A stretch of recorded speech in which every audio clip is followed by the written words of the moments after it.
I just realized that my microphone was muted. Hello and welcome to this Date in History, aka TDH. This show is all about the events that occurred to date in years past, both recognized by other historians, but mainly things we personally find intriguing enough for us to bring to you. I can already hear Doom Guy giving me hell about the microphone being muted at the beginning. Oh, here we go. Anyway, the sources of this information come from the Smart Device application, Today in History, What Happened Today in History, Historical Calendar, and the website onthisday.com. For links to those sources and music done by Carrera and anything else potentially interesting, check the underbar in the description below. Anyway, I am Xander, and you are you, and today is Freya's Day, aka Friday, February 3rd, 2023. So, let's get on into the history today, shall we? There we go, this one.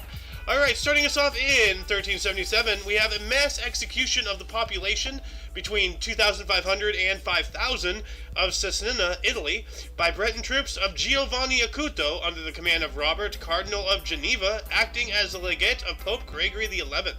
Wow. Talk about listing the chain of command, how many hands the order got passed down to kill people, but yeah, jeez. In 1451, Sultan Mehmed II, the Conqueror, inherited the throne of the Ottoman Empire. Alright, and we know what he did with that. Conquered. Moving on up to 1488, we have Bartholomew Diaz discovered Mosul Bay, Angra dos Vaqueros. And he's an explorer, so it has to be someplace. Let's check this. What is this? Oh, it's Mosul Bay. Okay. It is a harbor town on the Garden Route in South Africa's Western Cape Province. It's known for the wide Santos Beach and the 19th century Cape St. Blaise Lighthouse, which offers bay views. The Bartolomeu Diaz Museum Complex includes the Maritime Museum, the Shell Museum, and botanical gardens. The post office tree, a milkwood tree in the complex, has been used as a mail collection point since the 1500s. Wow. So that's pretty cool. Alright, and all that happened because of this guy finding it. Alright. 1576, Henry of Navarre, the future Henry IV, escaped from Paris. Alright. 1634, most elaborate mosque of the Carolinian age, the Triumph of Peace, held at Whitehall Palace in London in front of King Charles I, written by James Shirley, with sets by Inigo Jones. Alright, I have no idea. What is that? The Triumph of Peace. So, sounds like some kind of musical number, play or something. I don't know. I offer that as my challenge to you viewers. What is this? What is a mask, anyway? Masquerade, actually? So there we go. Most elaborate masquerade of the Carolinian age. Alright. Let's take a look at this, actually. Let's see what this looked like. Triumph of Peace. Images. Okay, well this looks like a painting, so, what year? 1634. Okay, let's try this. Okay, still not getting anything, so, but at least, I believe it's a masquerade party. Anyway, let's move on up to 1844. Hector Berlioz's overture Carnaval Romain premiered in Paris. Alright. Ooh, we got some Mark Twain here in 1863. Samuel Clemens first used the pen name Mark Twain in a Virginia city newspaper, the Territorial Enterprise. Huh. So this is the birth of the moniker. Well, happy birthday, name Mark Twain. In 1882, circus owner P.T. Barnum bought his world-famous elephant Jumbo. Alright. Went on to get tortured, for human entertainment in the circus. So, ooh, this is interesting. 1894, the first U.S. steel sailing vessel, Deregio, was launched at Bath, Maine. So, what's 1894? So let's take a look at this. 1894, Deregio. Huh, okay, yeah.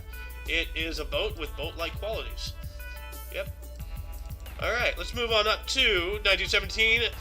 The U.S. ocean liner Housatonic was sunk by a German submarine on the same day that U.S. President Woodrow Wilson broke off diplomatic relations with Germany. So those two aren't directly connected, but they are connected because of the First World War, and eventually the U.S. got in the war. The straw that broke the camel's back was the sinking of the Lusitania. But it took a while for us to mobilize and eventually get over there. But when we did, we kicked some Hun ass. Tell you what. 1924, Canada defeated the United States 6-1 to retain the Olympic ice hockey gold medal, won at the 1920 Summer Games. At the Chamonix Games, Canadian LW Harry Watson top scores with 46 points. All right. Yeah, ice hockey. So, of course, Canada is going to cream us. Bunch of like a can of creamed corn. 1928, paleoanthropologist Davidson Black reported his findings on the ancient human fossils found at Zhuhai, China, in the journal Nature, and declares them to be a new species he names Sinanthropus pekinensis, now known as Homo erectus, one of our direct ancestors. There's Homo erectus, and I believe it goes into Homo sapiens, and then it goes into us. We are called Homo sapiens sapiens. For whatever reason, we have a double dose of sapienism. Okay. 1930, William Howard Taft resigned as U.S. Chief of Justice for health reasons. Yeah, well, he was the heaviest president we've ever had, although his record might get broken at some point. Like, I'm surprised it hasn't been with how people are these days. 1 year later, in 1931, Arkansas legislator passed a motion to pray for the soul of journalist H.L. Mencken after he called the state the apex of Morania. So basically, he dissed the entire state, and they're all like, "Oh, let's pray for him." Like, wow, that's a really good way to turn the cheek as a community. 1931 as well, New Zealand's worst natural disaster occurred. The Hawke's Bay earthquake caused the deaths of 256 people and injured thousands more, devastating Napier at the Hawke's Bay region, So, dang. Too bad Alice isn't here. She would have loved to take that. She likes New Zealand. She has family out there. 1932, Shanghai Express, directed by Joseph von Sternberg and starring Marilyn Dietrich, Clive Brook, and Anne May Wong, premiered in Los Angeles. All right. We got a historic event here, and 365 days later, in 1933, Dutch communist Marianus van der Lubbe departed for Berlin. He was later arrested, convicted, and executed for supposedly setting fire to the German Reichstag. All right. Yeah, so this is part of funny Austrian mustache man's plot to start a war with Russia. So, while that was happening, 1933, German Minister Hermann Göring banned Social Democratic newspaper Vorwärts. What's going on with my camera here? Okay, there we go. I don't want to be above the title. I want to be below the title, but I keep fading in and out of existence like a ghost. Okay, this is getting annoying. Come on. Alright, we'll just have to deal with this. 1937, Don Bradman scored 212 in 441 minutes with an exclamation point for some reason in fifth Test cricket test versus England. Okay. And we got the Yalta Conference in 1945. During World War II, British Prime Minister Winston Churchill arrived in Yalta, Crimea, Soviet Union, for the Big Three Yalta Conference. Yep, Conference of the Big Three in Yalta, from left to right, Winston Churchill, Franklin D. Roosevelt, and Joseph Stalin. And they're all sitting down because FDR couldn't stand, so out of a sign of respect, towards, the other leaders of the other nations, you want to all be equal, like, so. And that's really interesting that Stalin, of all people, would be so humble like that, would do that. That's kind of cool, though. 1950, nuclear physicist Klaus Fuchs was arrested on spying charges. Yeah, we spoke about him not too long ago. He's the guy who leaked U.S. secrets to the Soviet Union. 1 year later, 1951, we got a television debut of Victor Bohr's show on NBC TV. Okay. While that was going on, Tennessee Williams' play The Rose Tattoo premiered in New York City. And 8 years later, 1959, The Day the Music Died. The day the music died. Say, my, Miss American Pie. Plane crash killed musicians Buddy Holly, Richie Valens, J.P. Richardson, a.k.a. the Big Bopper, and the pilot near Clear Lake, Iowa. Yep. Really tragic. A couple years later, actually 1 year later, 1960, La Dolce Vita, directed by Federico Fellini, and starring Marcello Mastroianni and Anita Ekberg, had its film premiere in Italy. Alright. And while that was going on in 1960 as well, British Prime Minister Harold Macmillan made his famous Wind of Change speech in Africa against the apartheid regime, angering South African politicians. Well, get angry all you want. Apartheid is disgusting. 1962, U.S. President John F. Kennedy banned all trade with Cuba except for food and drugs, because people got to eat and people got to get high. In 1967, Jimi Hendrix added vocals and overdubs for Purple Haze at Olympic Studios in London. Basic track had been recorded by the band in January. Alright, so Purple Haze used to just be instrumental. Interesting. 2 years later, in 1969, the musical adaptation of Chaucer's Canterbury Tales opened at Eugene O'Neill Theatre in New York City, running for 121 performances. Alright. While that was going on in 1969 as well, Northern Ireland Prime Minister Terence O'Neill announced the dissolution of the Stormont Parliament and the holding of new elections. Huh. That seems a little shaky, but okay. Got another historic event here in 1978. Egyptian President Anwar al-Sadat and U.S. President Jimmy Carter discussed the Middle East peace process in Washington, D.C. Alright. Yeah, Jimmy Carter, the peanut farmer. And absolutely nothing came of this meeting, it seems, I believe. Oh well. 1 year later, 1979, Minnesota Twins traded Rod Carew to California for 4 players. 1 for 4. Man. You know, how's it feel being worth 4 people? You know? 1980, 30th NBA All-Star Game, Capitol Center in Landover, MD. I don't know what that is. Maryland? East beats West, 144 to 136 in overtime. Most valuable player was George Gervin of the San Antonio Spurs. SF. I don't know that position. Oh well. 1980 as well, Larry Holmes technically knocks out Lorenzo Holmes in 6 for heavyweight boxing title. Larry Holmes, Lorenzo Holmes, were they siblings? Hold on a second. Larry Holmes, Lorenzo Holmes. Siblings? Nope. No.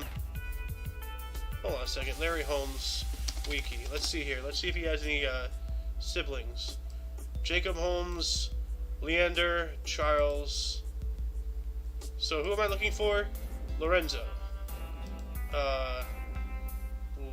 Leander. Alright, so it doesn't look like they are siblings, but that's interesting. Holmes versus Holmes. Sounds like Holmes on Holmes. Yeah, whatever, renovation show. 1985, Max Showalter and Peter Walker's musical Harrington and Hart, starring Henry Goring and Mark Hamill, closed at Longacre Theatre, New York City, after 4 performances. Well, that's not a good record. So far, to my recollection, Mark Hamill's been in 2 Broadway theater, or 2 New York City theater productions, and both were rather low, you know, in attendance, or at least in amount of performances. Anyway, 1 year later, 1986, Pixar Animation Studios, responsible for Toy Story and The Incredibles, among many more, headed by Edwin Catmull and Albie Ray Smith, was spun off from Lucasfilm Limited as an independent film production company with backing of Steve Jobs. Okay, so he did not create Pixar, but he made them into more of their own entity. I see. Alright. While that was going on, the Pope and Mother Teresa met in Calcutta. Alright, well that's really cool. I wonder what they had to say about each other. Like, or with each other and all that stuff. Like, Mother Teresa, born, you know, she was born in the Ottoman Empire, like, slightly before the outbreak of the First World War. 1910. Ottoman Empire right here. Albania. Alright. 1986 as well, U.S. President Ronald Reagan announced formation of Commission of Inquiry on Challenger accident. Yep. And that happened not too long ago. Challenger accident, actually. Let's see here. Because January 28th, so it's been 6 days. It took 6 days to do this? That's kind of slow, Reagan, my guy. Come on. 1989, military coup overthrew Paraguayan dictator Alfredo Stroessner, who fled to Brazil. Alright. 365 days later, 1990, Darryl Strawberry voluntarily entered Smithers Center for Alcohol Rehabilitation. Smithers Center. Alright.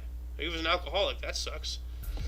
While he was doing that, jockey Bill Schumacher, at the age of 58, retired after 40,350 horse races. That's a lot of horse races. Wow.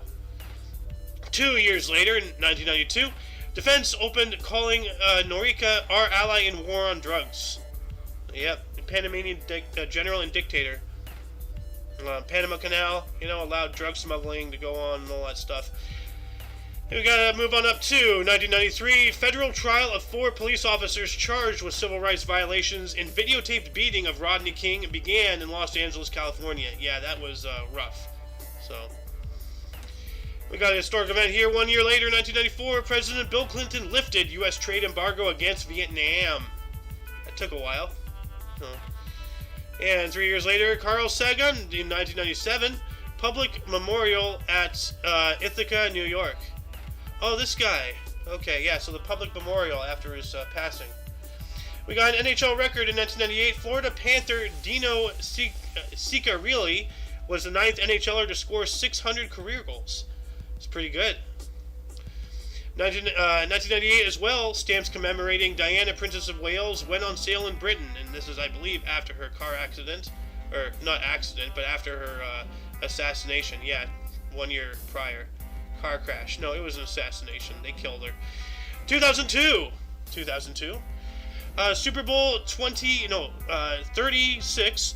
Louisiana Superdome in New Orleans, Louisiana. The New England Tom Brady's defeated St. Louis Rams 20-17. Most valuable player was Tom Brady, New England quarterback. 1 year later, 2003, actress Lana Clarkson was shot and killed by Phil Spector at Spector's house in Alhambra, California. Oh yeah, is this the Black Dahlia thing or something else? I really wish Alice was here. So many people I've surrounded myself with know a lot more about this stuff than I do. I'm just a reporter. 2008 Super Bowl 42, University of Phoenix Stadium, Glendale, Arizona. New York Giants defeated New England Patriots 17-14. Most valuable player Eli Manning, New York quarterback. Yeah, because Manning didn't let Tom Brady get to the ball to deflate it. We got the first black U.S. Attorney General. 2009, Eric Holder became the 82nd U.S. Attorney General and the first black one, succeeding Michael Mukasey. All right. We got an election of interest in 2016. Rand Paul dropped out of the Republican presidential nomination race. I remember that name. Rand Paul. While that was going on, Obama visited his first U.S. mosque, the Islamic Society of Baltimore Mosque in Maryland. I wonder how many churches he visited, though. How many synagogues? Barack Hussein Obama, born in Kenya. Obviously, yeah. 2019, Pope Francis arrived in Abu Dhabi, United Arab Emirates, UAE, on the first ever papal visit to the Arabian Peninsula. Dang, that's pretty cool. 2020, the first Democratic caucus in Iowa won narrowly by Pete Buttigieg, most delegates, and Bernie Sanders, most votes, after lengthy delays and irregularities in reporting the results. Alright. And before we move on to the births and deaths, audience, were there any articles that grabbed your attention more than most? Anything you would have liked to anything you wished I had elaborated more about? Anything you would have liked to say had you been here? Start a dialogue in the comments section. Let's move on up into births. Starting us off in 1338, we have Jeanne de Bourbon, wife of Charles V of France, died in 1378. We also have Ferdinand Magellan, this guy, in 1480. Was a Portuguese explorer born in Trias os Montes e Alto Douro, Portugal, and died in 1521. And yeah, Magellan, he got killed in Hawaii, right?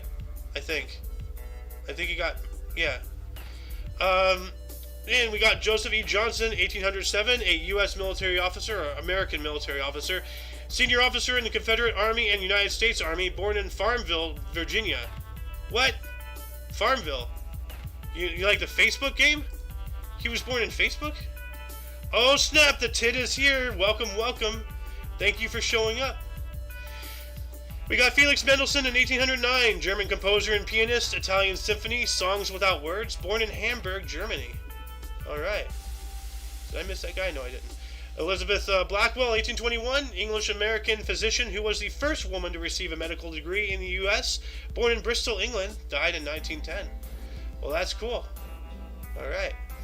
Robert Gascoigne Cecil, 1830, 3rd Marquis of Salisbury, British Prime Minister for the Conservative Party, 1885 through 86, 86 through 92, and 1895 through 1902. Born in Hatfield, England, dying in 1903. He needs a hat for that field, you know? So, anywho, you got Pretty Boy Floyd.